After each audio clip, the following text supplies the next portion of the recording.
if you'd like to get started with today's session. All right, thank you very much.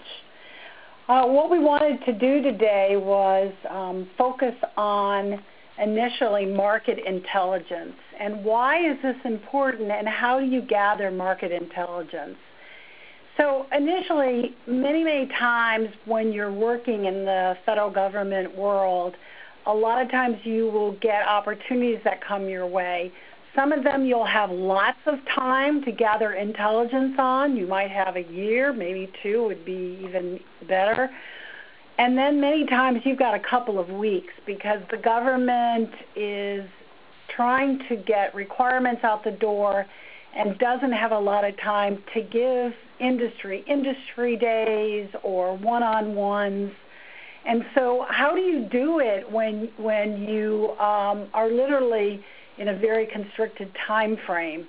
So initially, the reason why you want to get market intelligence is because you want to build the best response to the government. And by best, I mean the winning response to the government.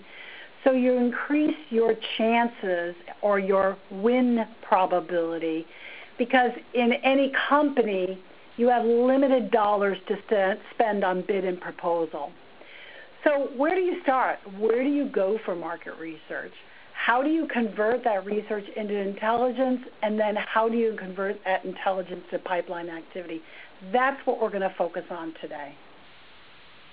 Hi, Kathy. This is Peggy. I'd also like to add that this is very critical to high probability winning work in federal government contracting. It cannot be understated. Any business, when you enter this market, needs to understand the market prior to starting to sell.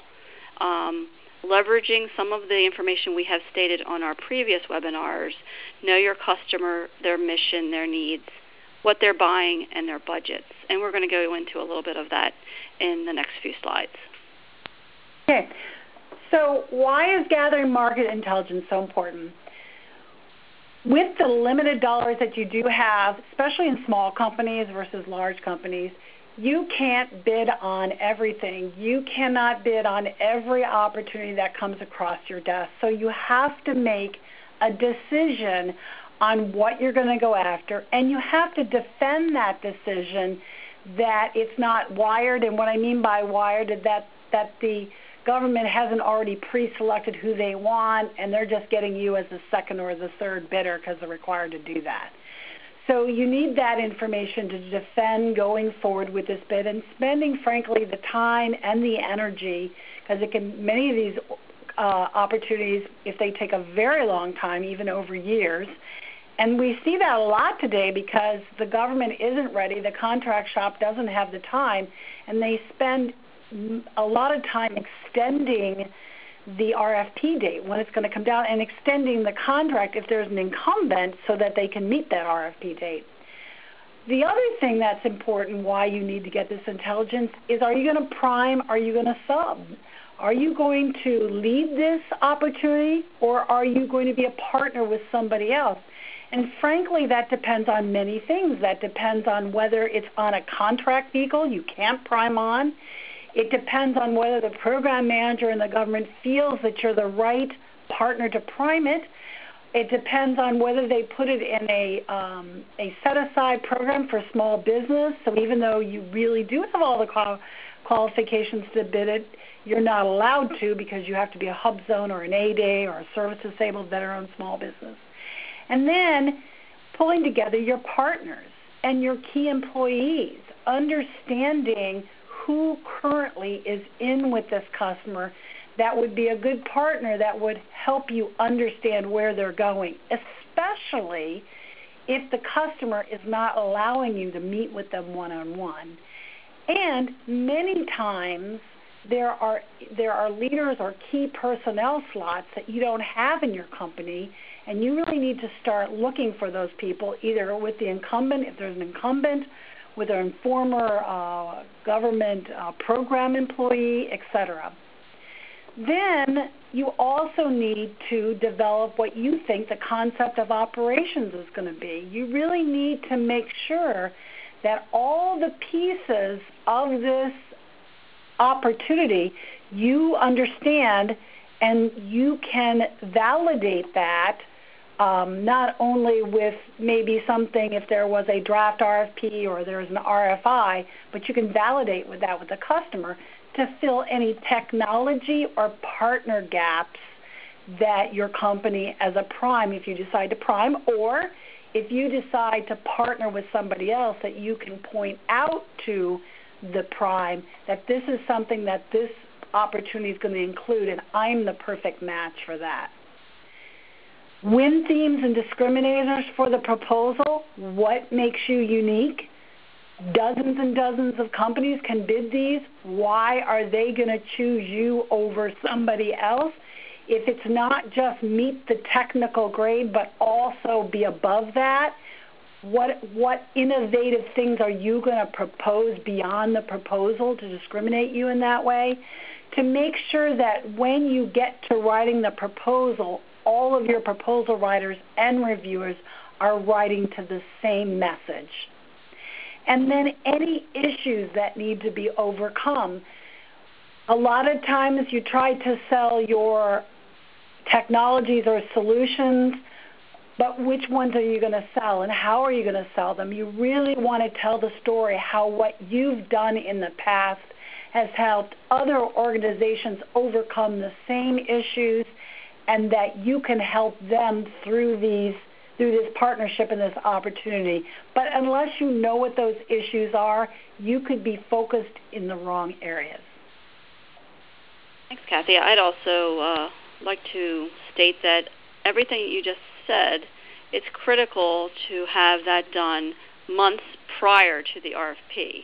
Everything that we are discussing today is gathering the information before the RFP is released, so you are ahead of the game. It can't be understated again, the need to spend time up front. It will cost more later in time and resources if you are trying to chase this after the RFP has hit. So making that upfront investment is critical.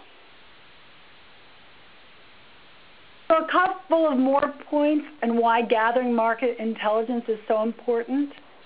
How are you going to build your price to win model? What kind of overhead rates are you going to look for? What kind of locations, what kind of facility locations do you have to have? Does it have to be near the customer? Does it have to be or not? Do you want a particular, if it's a wage determination contract, are there certain SEA labor rates in the country that make you more cost competitive? Do you have to worry about maybe your RAP rate, your overhead, and your G&A in comparison to the incumbent is a strong differential? So what would you do internally, benefits-wise, maybe bidding another different part of your company? And understanding, are these things you have to worry about, or frankly, does that not really matter? It's really about the best solution, not the cost. Understanding who the source evaluation board is. How powerful is the contracting office versus the program office? Who is going to make the final decision? Who's going to lead the technical team? What is the role of the contract shop versus the program shop going to be? Is the program shop going to be the final decision maker, or is the contract shop just going to be looking to make sure you're technically compliant, doing the down select and then turning it over to the program shop to make that decision? All of these things are important in the way in which you respond to the request for proposal or request for task, to make sure you're hitting upon what evaluation criteria is most important to the people who are selecting you. And then, very important, how are you going to influence this RFP? What we're hearing more and more today in the government contracting world is they want your feedback, even down to the fact that, hey, you've proposed 6 CLINs, you really should be proposing 8 CLINs. They want you to help them because, frankly, after this is awarded, they want you to be successful. So you need to understand what is that message, what can you influence, what do you want to influence, so it increases your win probability and takes some of the competition out of the game, because things that you have suggested showed up in the proposal, and that helped you to be a better competitor. And of course, your partners for teaming and their win story value.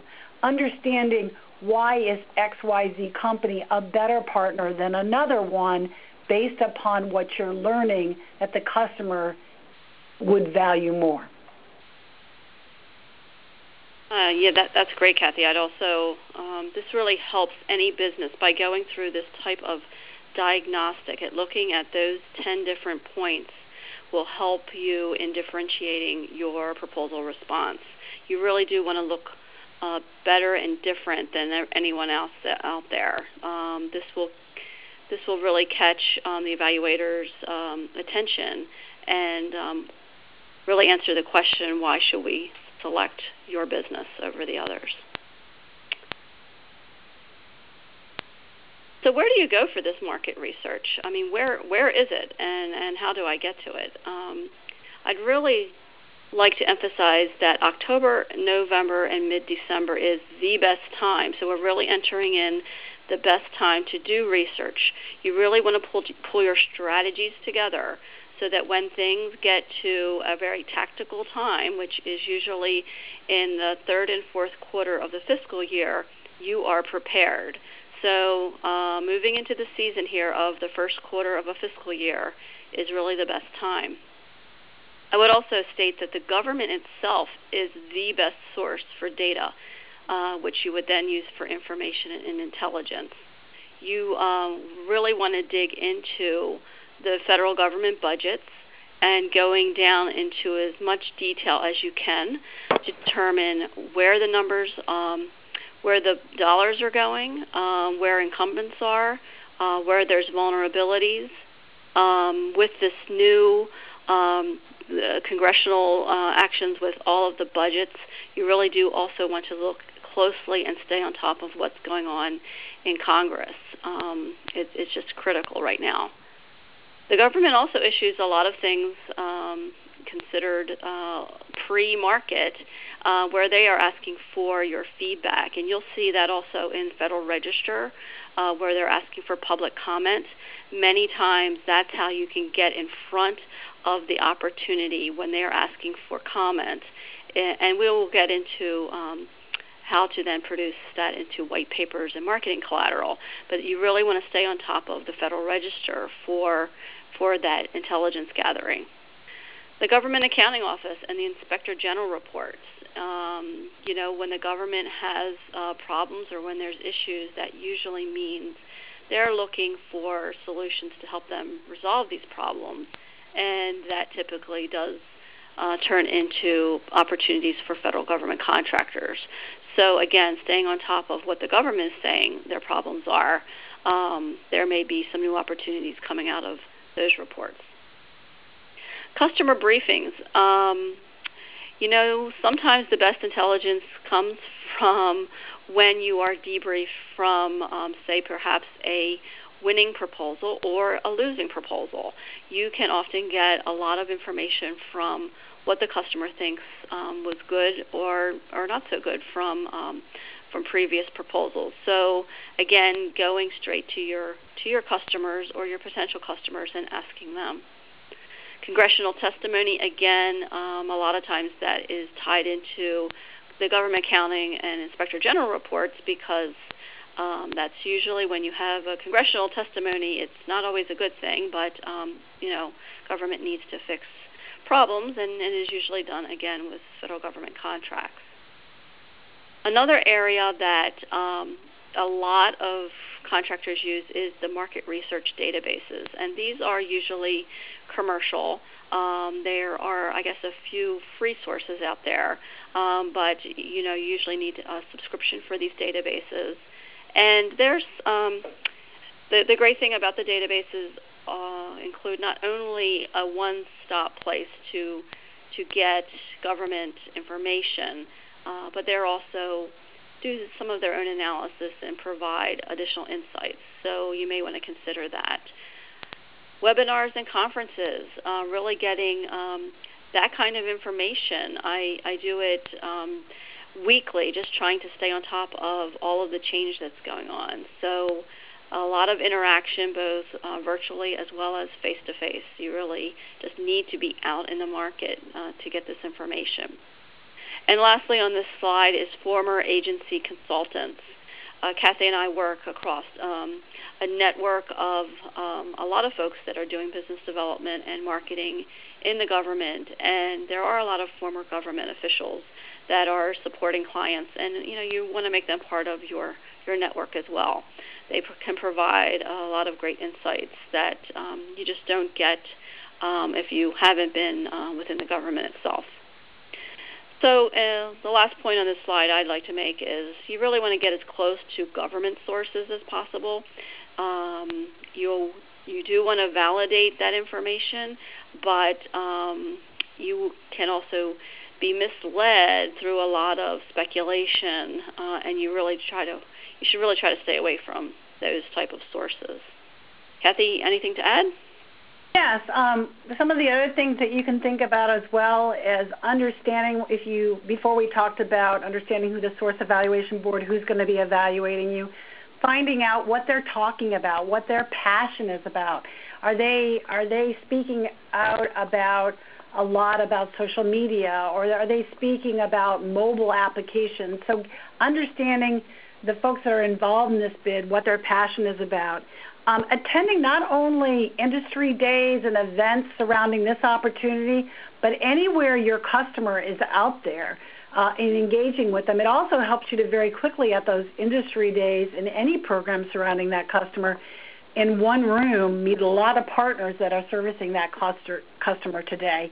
And then on the former agency consultant, the only thing that I'll add there that's really, really important to that is many times when you're responding to an RFP, RFPs are not always created from scratch. Matter of fact, I don't think anyone is ever created from scratch. They're all brought together from boilerplate. And if you look at the Q&A and many of the proposals that come out, you'll see, oh, delete that didn't apply. Oh, delete that didn't apply. Well, if you aren't understanding of this agency and where they're going and what they're doing, it's very difficult for you to read a request for proposal and understand something really doesn't make sense. So using that former agency consultant who's been working in the agency, understands the lingo, understands the operations, to help you sift through some of the sort of mistakes that the government makes in a rush to get things out the door is another way that you can use them, in addition to helping you potentially get meetings with the program manager if it becomes difficult.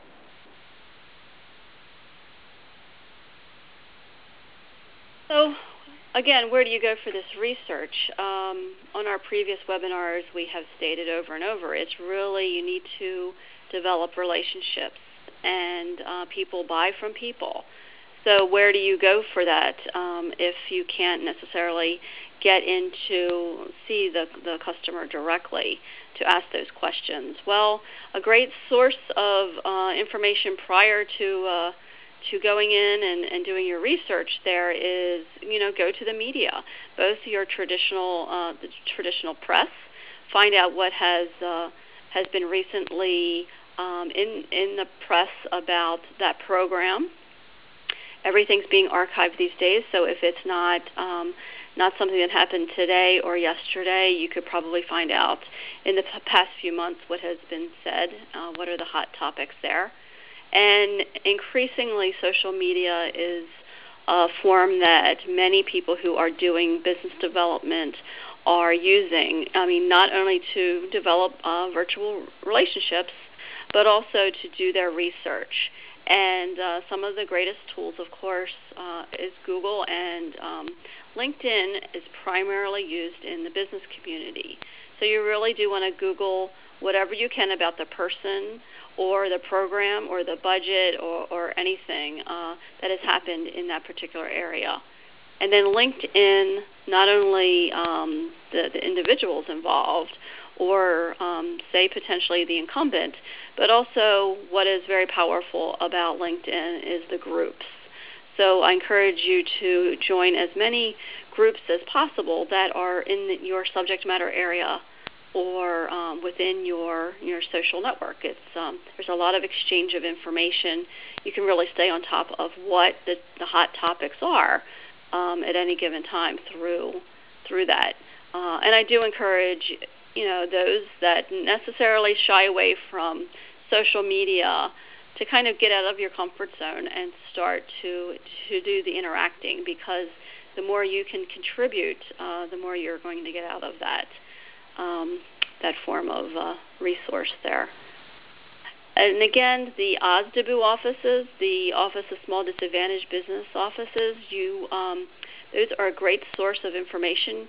I primarily go to those meetings to find out, number one, the forecast at any given time. If there's any timely information coming out of the government agencies, sometimes you'll pick that up there in those meetings.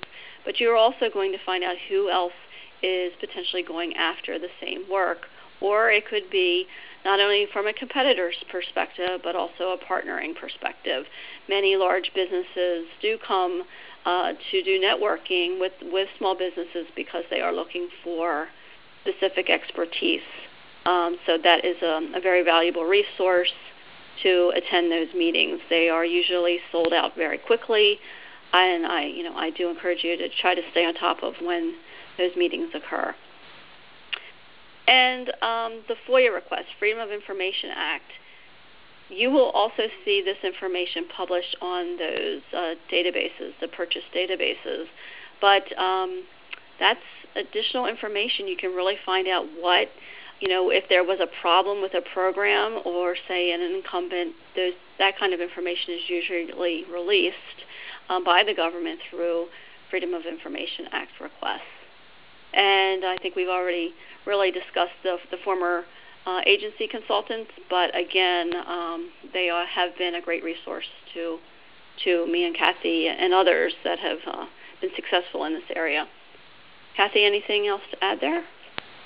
Yes, with regards to LinkedIn, there's been actually, you could do a whole webinar on how you use LinkedIn to go after an opportunity, but one of the things that I see it used not a lot for, but could be, is just that whole idea of getting intelligence from current employees in the contract shop and in the incumbent or any of the partners.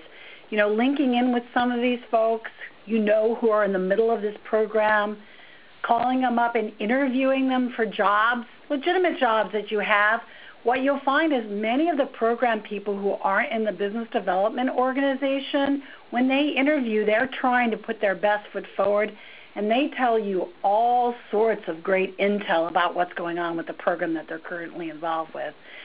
And also, what I think a lot of people overlook is the network of those people. Who do they know?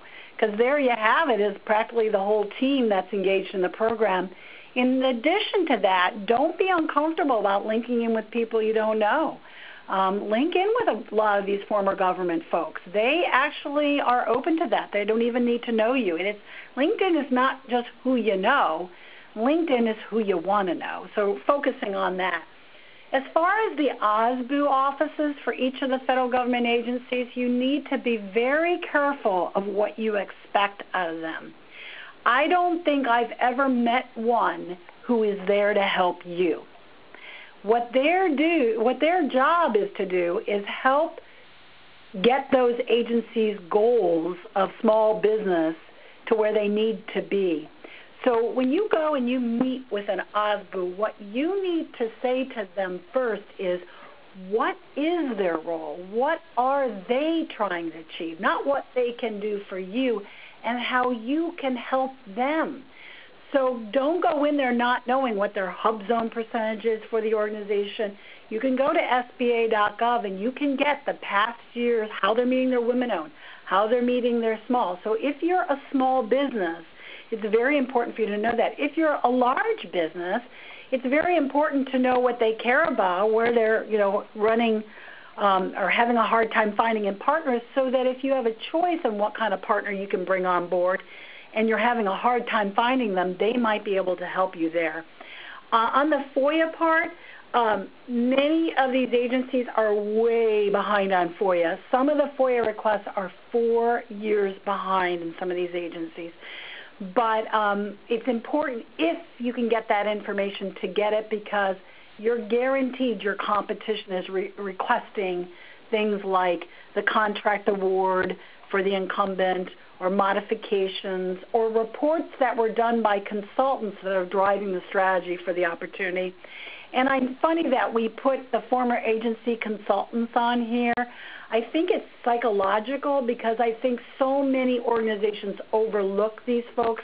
And where do you find them? On LinkedIn.